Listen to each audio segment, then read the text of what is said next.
সাহাবী গাছ নাম শুনে হয়তো বুঝে গেছেন এটি সাধারণ কোনো গাছ নয়। সাহাবী গাছ এমন একটি গাছ যে গাছটি অবিশ্বাস্যভাবে শত বর্ষ কিলোমিটার জুড়ে মরুভূমিতে ১৫০০ বছর ধরে দাঁড়িয়ে আছে।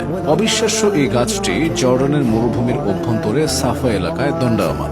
বারবার অবিশ্বাস্য বলার কারণ হলো উত্তপ্ত মরুভূমিতে এর আশেপাশে আর কোনো গাছ নেই। গাছটি রাসূল সাল্লাল্লাহু আলাইহি ওয়াসাল্লামকে ছায়া দিয়েছিলেন বলে এটি সাহাবী গাছ নামে পরিচিত। রাসূল সাল্লাল্লাহু আলাইহি ওয়াসাল্লামের সাক্ষাৎপ্রাপ্ত গাছটি সম্পর্কে জেনে নেওয়া যাক।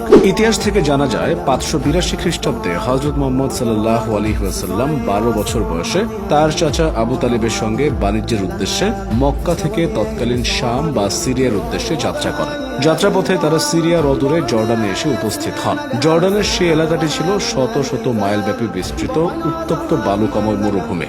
মুহাম্মদ সাল্লাল্লাহু আলাইহি ওয়াসাল্লাম এবং তার চাচা মরুভূমি পাড়ি দেওয়ার সময় ক্লান্ত হয়ে পড়েন। তখন তারা একটু বিশ্রামের জায়গা খুঁজছিলেন। চারদিক তাকিয়ে কোনো গাছের সন্ধান পাচ্ছিলেন না।